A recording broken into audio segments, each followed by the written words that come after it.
बरसात की वो रात कुछ ज्यादा ही खामोश थी। सड़क पर पीली लाइट के नीचे अनाया अकेली खड़ी थी। दिल में डर था, आंखों में सवाल और हाथ में एक पुराना लिफाफा जिस पर लिखा था, अगर सच जानना है तो आज 9 बजे आना। अनाया एक आम लड़की नहीं थी। उसकी मुस्कान के पीछे एक टूटा हुआ अतीत छुपा था। 2 साल पहले उसके पिता की रहस्यमयी मौत हुई थी, जिसे सब एक्सीडेंट कहते थे, लेकिन अनाया जानती थी ये सिर्फ एक्सीडेंट नहीं था। तभी पीछे से एक आवाज आई, आप भी किसी का इंतजार कर रही हैं।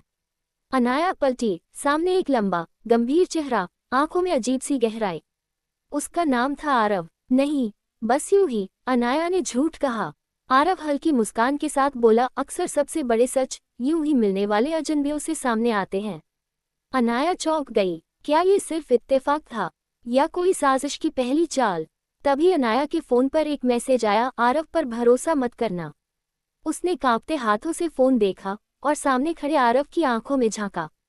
बरसात तेज हो गई और कहानी ने करवट ले ली। बारिश अब थम चुकी थी, लेकिन अनाया के दिल में उठता तूफान और तेज हो गया था। फोन पर आए उस मैसेज ने उसे हिला दिया था, आरव पर भरोसा मत करना। अनाया ने चुपचाप फोन जेब में रखा। उसने खुद को संभालते हुए आरव से कहा, आप यहाँ रोज आते हैं? आरव ने उसकी आंखों में देखते हुए जवाब दिया, नहीं, आज पहली बार। उसके जवाब में सच्चाई थी या चाल, ये समझ पाना मुश्किल था। आप डर गई हैं? आरव ने पूछा। अनाया हल्की हंसी के साथ बोली, डरने की आदत नहीं रही अब। आरव कुछ पल चुप रहा, फिर अचानक बोला, आपके पिता का नाम विक्रम मल्होत्रा था, है ना? अनाया के पैरों तले जमीन खिसक गई। आप उन्हें कैसे जानते हैं? उसकी आवाज कांप गई। आरव ने गहरी सांस ली, क्योंकि उनकी मौत एक हादसा नहीं थी। अनाया की आंखों में आंसू भर आए, पर इस बार डर के नहीं, उम्मीद के। आपको क्या पता है? उसने बेसब्री से पूछा। आरव ने इधर उधर देखा और धीमी आवाज में बोला, यहाँ नहीं, अगर जिंदा रहना चाहती हो तो मुझ पर भरोसा करना होगा। उसी पर दूर खड़ी एक काली कार की हेडलाइट्स जली। कोई उन्हें देख रहा था। अनाया ने घबराकर कहा, हमें जाना चाहिए। आरव ने उसका हाथ पकड़ा। पहली बार किसी अनजान का स्पर्श, और दिल की धड़कन अचानक तेज हो गई। वो दोनों अंधेरे में आगे बढ़ गए, पर उन्हें नहीं पता था कि ये रास्ता उन्हें इश्क से पहले खतरे तक ले जाने वाला है। और उसी काली कार में बैठा शख्स फोन पर बोला, लड़की जाल में फंस चुकी है। आरव की गाड़ी सुनसान सड़कों से गुजर रही थी। अनाया खिड़की से बाहर देख रही थी, लेकिन उसके दिमाग में सिर्फ एक ही सवाल घूम रहा था, क्या मैं सही इंसान के साथ हूँ? तुम्हें मुझ पर भरोसा नहीं है? आरव ने बिना देखे कहा। अनाया ने चौंक कर उसकी ओर देखा। भरोसा अचानक नहीं होता। आरव हल्का सा मुस्कुराया, और सच्चाई भी एकदम से सामने नहीं आती। उसने गाड़ी एक पुराने वेयरहाउस के सामने रोकी। जगह सुनसान थी, दीवारों पर जमी धूल जैसे किसी भूले हुए सच की गवाही दे रही थी। यहाँ क्यों लाए हो? अनाया ने डरते हुए पूछा। आरव ने जेब से एक पुरानी फाइल निकाली। क्योंकि यहीं से तुम्हारे पिता की आखिरी जांच शुरू हुई थी। अनाया के हाथ कांपने लगे। फाइल के अंदर कुछ फोटो थी, एक दुर्घटनाग्रस्त कार, टूटे हुए ब्रेक और एक नाम, प्रोजेक्ट नीलकंठ। ये क्या है? अनाया ने पूछा। आरव ने गंभीर आवाज में कहा, तुम्हारे पिता एक बड़े बिजनेस घोटाले का पर्दाफाश करने वाले थे। इस प्रोजेक्ट में कई बड़े नाम शामिल थे, और वही लोग उनकी मौत चाहते थे। अनाया की आंखों से आंसू बहने लगे। तो उन्होंने मुझे क्यों नहीं बताया? आरव ने उसकी ओर देखा, क्योंकि वो जानते थे, अगर तुम जान गईं, तो तुम्हारी जिंदगी भी खतरे में पड़ जाएगी। तभी बाहर किसी के कदमों की आहट हुई। वेयरहाउस का दरवाजा जोर से हिला। आरव ने फुसफुसाकर कहा, हम अकेले नहीं हैं। और उसी पल अनाया के फोन पर फिर से मैसेज आया, अगर जिंदा रहना है तो आरव से दूर रहो।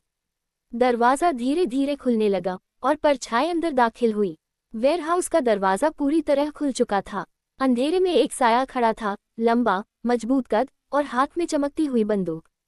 अनाया की सांसें थम सी गईं। आरव ने धीरे से उसे अपने पीछे कर लिया। तुम्हें यहाँ नहीं आना चाहिए था, साये ने भारी आवाज में कहा।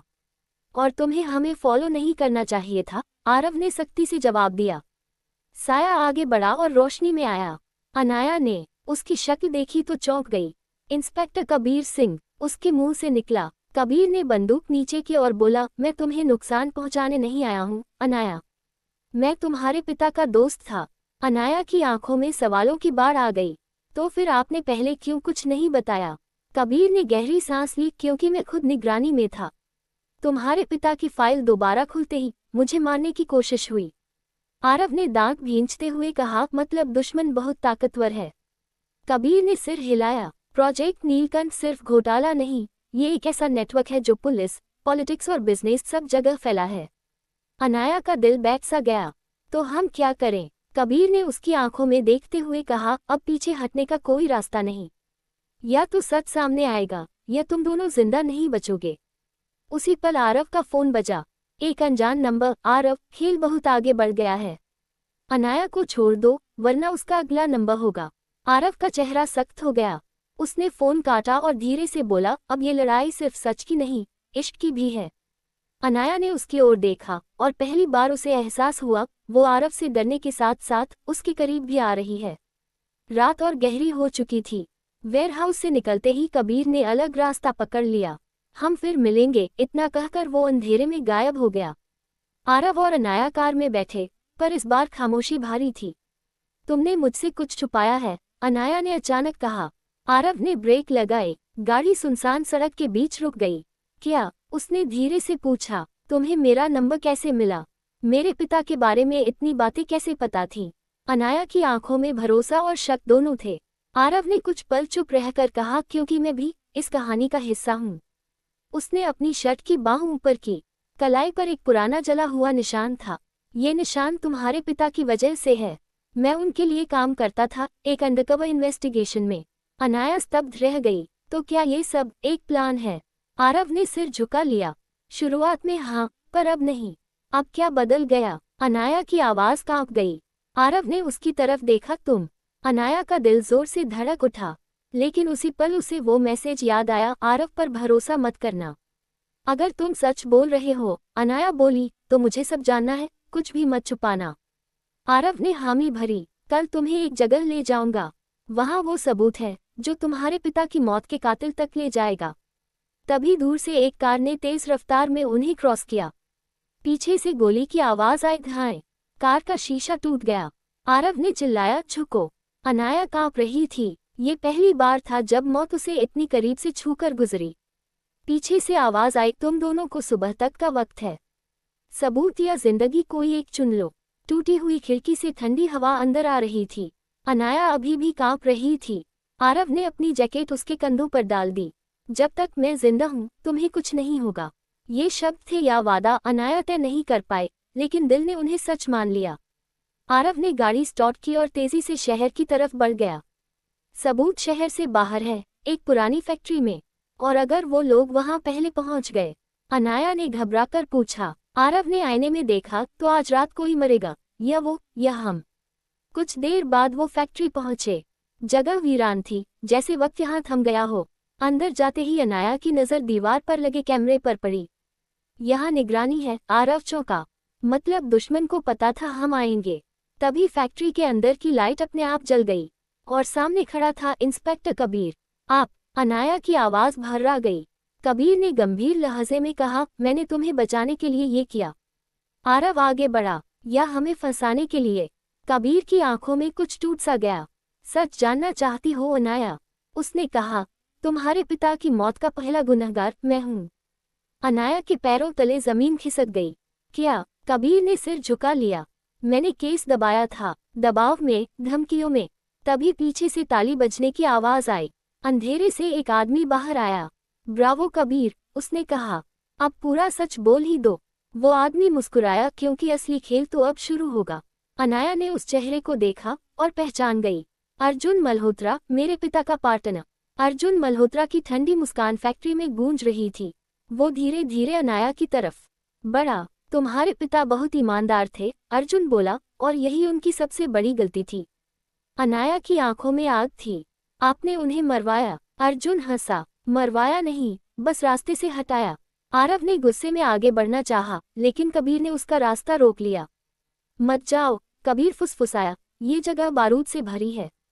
अनाया सन रह गई। क्या मतलब? अर्जुन ने ताली बजाई। स्मार्ट लड़की। हाँ अनाया, ये फैक्ट्री आज इतिहास बनने वाली है।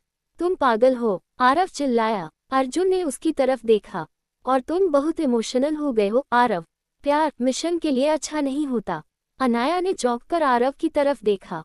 तुम दोनों एक दूसरे को जानते हो?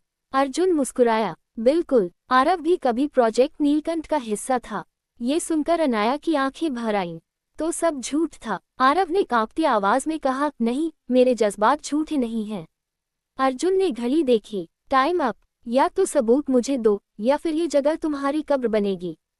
कबीर ने अचानक बंदूक निकाल ली। सबकी सांसें थम गईं। बस बहुत हुआ, कबीर बोला।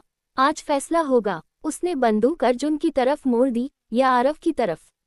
अनाया चीख पड़ी, नहीं। और उसी पल धाएं गोली चल चुकी थी। गोली की आवाज के बाद कुछ सेकंड तक सिर्फ सन्नाटा था, ऐसा सन्नाटा जिसमें दिलों की धड़कनें भी डरने लगीं। अनाया की आंखें फैल गईं। उसने देखा आरव जमीन पर गिर चुका था। आरव, वो चीखती हुई उसके पास दौड़ी। उसके कंधे से खून बह रहा था। सांसें तेज थीं, लेकिन आंखें अब भी अनाया को ढूंढ रही थीं। देखा, अर्जुन हंसा, प्यार हमेशा कमजोरी बनता है। कबीर के हाथ कांप रहे थे। उसकी बंदूक नीचे गिर गई। मुझसे गलती हो गई, वो बुदबुदाया। अनाया ने गुस्से से उसकी तरफ देखा। गलती? आपने उसे मार दिया। कबीर की आंखों से आंसू गिर पड़े। मैं अर्जुन को डराना चाहता था लेकिन उसने आरव को ढाल बना लिया। अर्जुन पीछे हटते हुए बोला, इमोशनल ड्रामा बाद में। सबूत दो, वरना टाइमर। तभी फैक्ट्री की दीवार पर लगी लाल बत्ती टिमटिमाने लगी। 10 मिनट। अनाया ने कांपते हाथों से आरव का हाथ पकड़ा। मैं तुम्हें कुछ होने नहीं दूंगी। आरव ने दर्द में भी हल्की मुस्कान दी। अगर मैं बचा नहीं तो सच सामने आना चाहिए। अनाया की आंखों में आंसू थे पर आवाज में आग। नहीं, हम दोनों बचेंगे। कबीर अचानक खड़ा हुआ। सबूत मेरे पास है। अर्जुन ठिठक गया। क्या? कबीर ने जेब से पेन ड्राइव निकाली। विक्रम मल्होत्रा ने मरने से पहले मुझे दी थी। मैं डर गया था, पर अब नहीं। अर्जुन ने बंदूक तान दी। तो तुम भी मरोगे। अनाया ने पहली बार बंदूक उठाए और अर्जुन की तरफ तान दी। एक कदम भी आगे बढ़े तो मैं गोली चला दूंगी। 7 मिनट बाकी, 7 मिनट। 6। टाइमर की बीप अनाया के दिल पर हथौड़े की तरह पड़ रही थी। उसके हाथ कांप रहे थे, लेकिन आंखों में अब डर नहीं था, बस फैसला था। बंदूक नीचे रखो अर्जुन, अनाया ने कड़क आवाज में कहा। ये सब यही खत्म हो सकता है। अर्जुन हंसा। तुम अपने पिता जैसी गलती कर रही हो। सच चुनकर मौत। उसने ट्रिगर दबाने की कोशिश की। धाएं गोली चली, लेकिन इस बार अर्जुन के हाथ से बंदूक गिर चुकी थी। कबीर ने उसे गोली मार दी थी, सीधे पैर में। अब और नहीं। कबीर चिल्लाया। मैं एक और गुनाह नहीं करूंगा। अर्जुन दर्द से कराह उठा। तुम जानते हो मैं क्या हूँ, मुझे मार नहीं पाओगे। अनाया आरव के पास झुकी। उसका खून रुकने का नाम नहीं ले रहा था। मेरी तरफ देखो, अनाया रोते हुए बोली। तुम्हें कुछ नहीं होगा, आरव ने कमजोर आवाज में कहा। अगर मुझे कुछ हो जाए तो वादा करो तुम रुकोगी नहीं। चुप। अनाया ने उसका मुंह अपने हाथ से ढक लिया। तुम्हें कुछ नहीं होगा। कबीर ने पेन ड्राइव अनाया को पकड़ा दी। ये ही सबूत है, इसके बिना अर्जुन कुछ नहीं। 4 मिनट बाकी। अर्जुन ने हंसते हुए कहा, टाइमर बंद करना आता है? नहीं ना। अनाया की सांस अटक गई। उसने इधर उधर देखा। आरव ने मुश्किल से कहा, ऑफिस पीछे वाले कमरे में। लाल स्विच। अनाया दौड़ी। दरवाजा खोला, सामने बम का पैनल था। 2 मिनट उसके हाथ कांप रहे थे। एक नहीं, 2 स्विच थे, लाल या नीला। पीछे से अर्जुन की आवाज आई, गलत चुना तो सब खत्म। अनाया ने आंखें बंद की और हाथ आगे बढ़ाया। 10-9। अनाया की उंगलियां कांप रही थीं। कमरे में सायरन की आवाज गूंज रही थी। आरव की बातें उसके कानों में गूंज रही थी। लाल स्विच। अर्जुन पीछे से हंस रहा था। अब क्या हुआ? डर लग रहा है। अनाया ने दांत भींचे। ये डर नहीं, हिम्मत है। 5-4। उसने आंखें बंद की और पूरा जोर लगाकर लाल स्विच दबा दिया। एक पल को सब थम गया। 3-2। फिर बीप बीप बीप। टाइमर रुक गया। कमरे में गहरी खामोशी छा गई। अनाया जमीन पर बैठ गई। उसकी सांसें टूट रही थीं। रुक गया, वो बुदबुदाई। बाहर भागकर वो आरव के पास पहुंची। आरव। बम रुक गया। आरव की आंखें आधी खुली थीं। उसने मुस्कुराने की कोशिश की। मुझे पता था तुम कर लोगी। लेकिन उसकी सांसें अब धीमी हो रही थीं। नहीं। अनाया चीख पड़ी। तुम मुझे छोड़कर नहीं जा सकते। कबीर ने फौरन कॉल किया। एम्बुलेंस रास्ते में है। अर्जुन जमीन पर पड़ा था, लेकिन अब भी मुस्कुरा रहा था। तुम जीत गई अनाया, वो बोला, पर खेल अभी खत्म नहीं हुआ। पुलिस की सायरन दूर से सुनाई देने लगी। कबीर ने अर्जुन को हथकड़ी लगाते हुए कहा, आज के बाद हर सच सामने आएगा। अनाया ने आरव का हाथ कसकर पकड़ लिया। उसकी आंखों से आंसू गिरते रहे। तुम्हें जीना होगा, वो फुसफुसाए। मेरे लिए। और पहली बार आरव की आंखों से भी आंसू बह निकले। एम्बुलेंस की लाल बत्तियां फैक्ट्री की दीवारों पर नाच रही थीं। आरव को स्ट्रेचर पर लिटाया गया। डॉक्टर लगातार कोशिश कर रहे थे। ब्लड प्रेशर गिर रहा है। तुरंत ऑपरेशन थिएटर। अनाया एम्बुलेंस के पीछे दौड़ी। उसका दिल किसी अनहोनी से कांप रहा था। प्लीज इसे बचा लीजिए, वो डॉक्टर से गिड़गिड़ाई। हॉस्पिटल के बाहर इंतजार का हर सेकंड सदियों जैसा लग रहा था। दूसरी तरफ अर्जुन मल्होत्रा को पुलिस कस्टडी में लिया जा चुका था, लेकिन उसकी आंखों में डर नहीं था, बस एक अजीब सा भरोसा। कबीर ने उससे सख्ती से पूछा, और कितने लोग शामिल हैं? अर्जुन मुस्कुराया, नाम लिखने बैठोगे तो रात हो जाएगी। ऑपरेशन थिएटर के बाहर लाल बत्ती जल रही थी। अनाया ने अपनी हथेलियां जोड़ लीं। पापा, अगर आपने मुझे सुना तो उसे बचा लीजिए। तभी डॉक्टर बाहर आया। अनाया उछलकर खड़ी हुई। आरव, डॉक्टर ने कहा, गोली निकाल दी गई है, लेकिन वो अभी खतरे से बाहर नहीं है। अनाया की आंखों में आंसू और उम्मीद दोनों थे। उसी पल कबीर का फोन बजा। उसका चेहरा सख्त हो गया। क्या हुआ? अनाया ने पूछा। कबीर ने धीरे से कहा, पेन ड्राइव से जो डेटा मिला है उसमें कई बड़े नाम हैं, कुछ ऐसे जो इसे बाहर आने नहीं देंगे। अनाया ने पहली बार महसूस किया लड़ाई अभी खत्म नहीं हुई है। और उसी समय हॉस्पिटल के एक कोने में खड़ा एक आदमी चुपचाप फोन पर बोला, लड़की अभी जिंदा है और लड़का भी। हाँ, प्लान भी शुरू करो। अनाया को आभास भी नहीं था कि खतरा अब पहले से ज्यादा करीब है। हॉस्पिटल की रात अजीब तरह से शांत थी, जैसे तूफान से पहले की खामोशी। अनाया आईसीयू के बाहर कुर्सी पर बैठी थी। उसकी आंखें दरवाजे पर टिकी थीं, हर पल आरव के होश में आने का इंतजार। तभी एक नर्स उसके पास आई। मिस अनाया, आपको अंदर बुलाया जा रहा है। अनाया घबरा गई। क्या आरव को कुछ हुआ? नर्स ने हल्की मुस्कान दी। वो आपको देखना चाहते हैं। अनाया के कदम कांपते हुए आईसीयू में पड़े। आरव की आंखें खुली थीं, कमजोर लेकिन जिंदा। तुम? अनाया की आवाज भर्रा गई। तुम ठीक हो? आरव ने हल्की मुस्कान दी। जब तक तुम सामने हो सब ठीक लगता है। अनाया रो पड़ी। उसने आरव का हाथ थाम लिया। तभी अचानक लाइट चली गई। पूरा आईसीयू अंधेरे में डूब गया। अलार्म बजने लगा, पावर फेलियर। बाहर अफरा तफरी मच गई। आरव ने मुश्किल से कहा, ये इत्तेफाक नहीं है। अनाया का दिल बैठ गया। अंधेरे में किसी के कदमों की आहट आई। फिर एक ठंडी आवाज, माफ करना, प्लान बी में तुम्हारा बचना शामिल नहीं था। अनाया ने देखा, एक आदमी मास्क लगाए धीरे धीरे आरव के बैग की तरफ बढ़ रहा था। उसके हाथ में इंजेक्शन था। रुको, अनाया चिल्लाए, लेकिन तभी पीछे से किसी ने उसका मुंह दबा दिया। आरव की आंखें फैल गईं। वो उठने की कोशिश करता है, लेकिन शरीर साथ नहीं दे रहा। इंजेक्शन की सुई धीरे धीरे उसकी नस की तरफ बढ़ रही थी। आईसीयू अंधेरे में डूबा हुआ था। मशीनों की बीप बीप अब डरावनी लग रही थी। अनाया के मुंह पर रखा हाथ ढीला पड़ा, उसने जोर से काट लिया। आह! पीछे खड़ा आदमी चिल्लाया। अनाया झटके से छूटी और सामने खड़े मास्क वाले आदमी पर टूट पड़ी। आरव से दूर हटो, वो चीखी। मास्क वाला आदमी पलटा। उसकी आंखों में बेरहमी थी। बहुत देर हो चुकी है, वो बोला।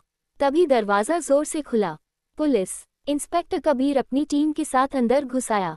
मास्क वाला भागने लगा, लेकिन सिपाहियों ने उसे पकड़ लिया।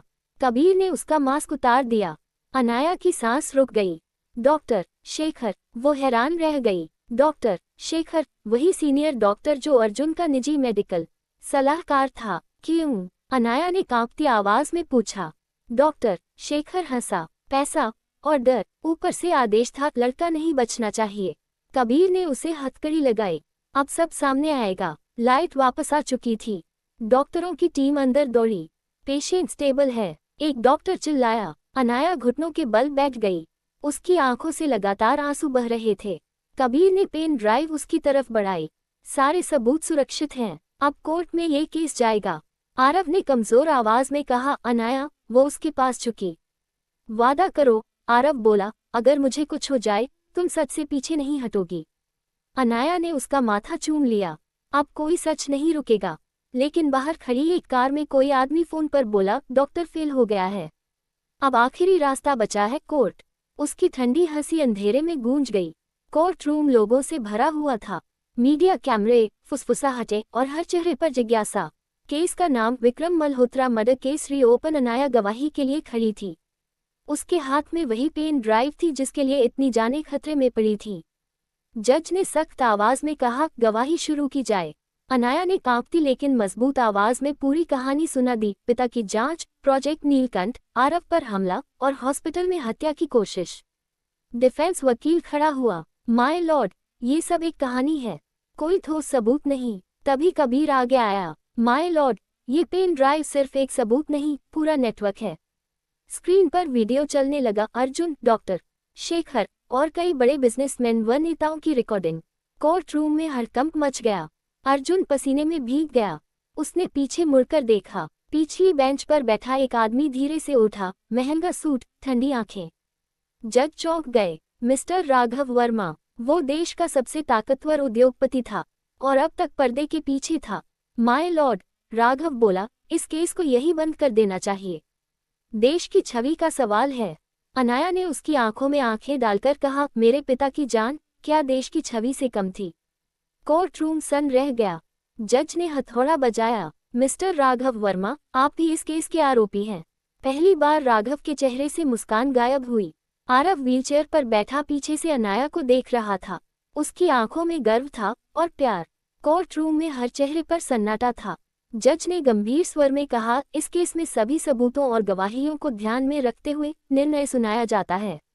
अर्जुन मल्होत्रा और डॉक्टर शेखर के खिलाफ मामला साबित हुआ। साथ ही राघव वर्मा पर भी आरोप तय हुए। राघव की आंखों में गुस्सा और झूठा भरोसा था, लेकिन आज कोर्ट ने दिखा दिया कि सच हमेशा जीतता है। अनाया ने पेन ड्राइव को कसकर थामे रखा। आरव अब पूरी तरह ठीक हो चुका था। उसने हल्की मुस्कान के साथ कहा, तुमने सब कुछ संभाल लिया, तुम मेरी ताकत हो। अनाया की आंखों से आंसू बह निकले, और तुम मेरी हिम्मत। अगर तुम नहीं होते, मैं नहीं कर पाती। आरव ने उसका हाथ थाम लिया। अब कोई डर नहीं, अब सिर्फ हम हैं और सच। सारे मामले मीडिया में वायरल हो गए। लोगों ने बताया, एक लड़की ने अपने पिता का हक, सच और प्यार तीनों बचाए। कबीर ने अनाया और आरव को देखा। तुम दोनों ने ये साबित किया कि प्यार और हिम्मत हर साजिश से बड़ी होती है। अनाया ने आरव की तरफ देखा और पहली बार पूरी शांति से बोली, हमने जीत लिया, लेकिन सबसे बड़ी जीत तो ये है कि अब हम एक दूसरे के साथ हैं। आरव ने उसे अपनी बाहों में लिया और इस क्षण सिर्फ प्यार और सुकून था। और हाँ, साजिश भले ही खत्म हो गई हो, लेकिन उनका इश्क हमेशा के लिए रह गया। दी एंड।